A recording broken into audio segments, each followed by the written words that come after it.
Quickly, I just want to just put IndustriALL in perspective. IndustriALL is a global union, and we represent workers in mining, manufacturing, and energy sectors.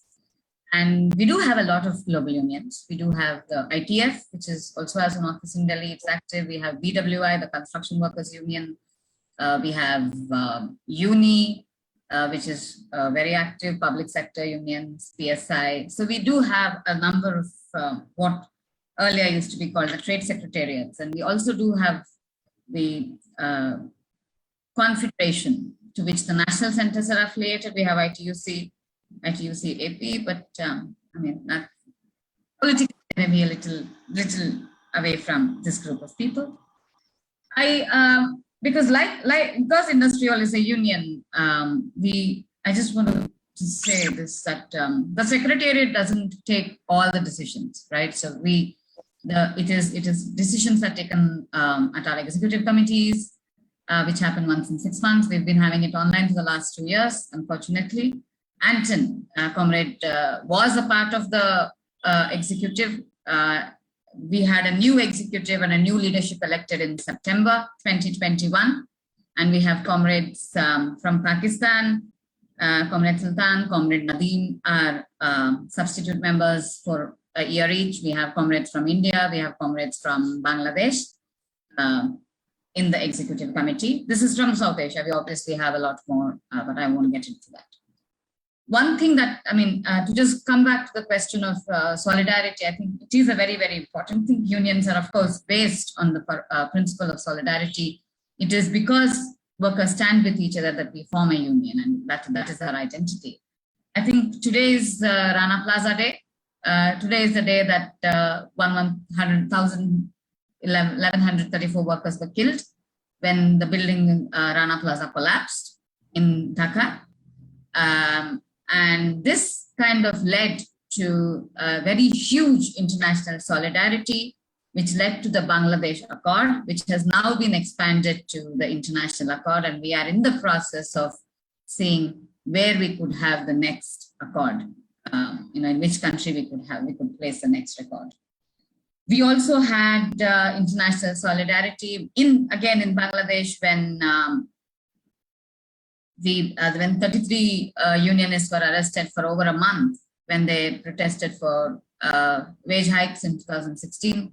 Last year we had in near Bangalore, there was a struggle of women workers in a garment factory. They were sitting on there are affiliates, were sitting on the road for outside the factory for over a month.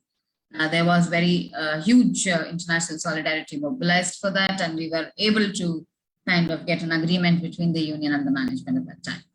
So this is where we are. I mean, it's not like solidarity doesn't work. We do have a concept, but I think we also have to take stock of where we are really. Progressive unions, left unions, but whoever identifies themselves as progressive unions, we don't end up actually building very strong membership. We don't. That's the reality. We do work very. We do work at a very secretariat level.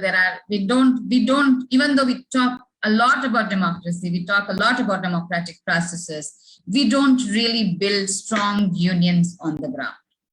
And whether it is in Nepal, whether it is in Pakistan, whether it is in India, it is centrist unions which have a lot more membership on the ground level, whether it is in public sector, whether it is in private sector, and that's the reality.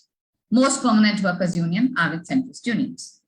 And this actually, I think this is a question that we need to ask ourselves, that why are we unable to, why are we not the top unions? I mean, we stand for everything that is correct and right. We stand for democracy. We stand for workers' rights. We are, I mean, I don't think we are able to sing the international in such a beautiful manner. I am not being sarcastic at all, but this is something that is really inherently wrong with within the progressive movement. We are not able to build actual membership on the ground. In India, it's a very interesting figure. About 10% of the workforce is industrial industrial formal employment. Out of that, 36% is unionized. That is not a small number.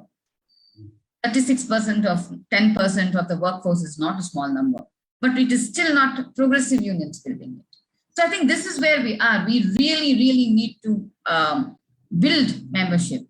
We need to have this. I completely agree, Comrade Karamat, that we have to talk about reviving the South Asia Labour Forum. And I think when we met, I don't know, about 5-6 years ago in Delhi, we did speak about that.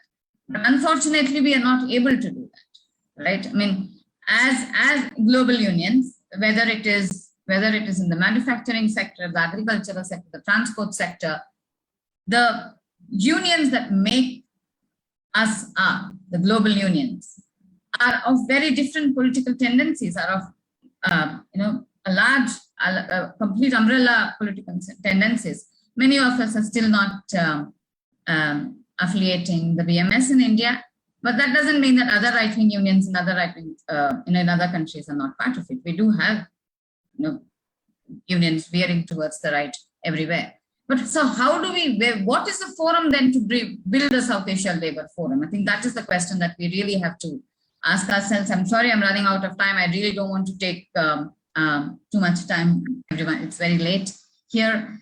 But I think this is something that we really need to talk about. We really need to talk about increasing the strength of progressive unions on the ground.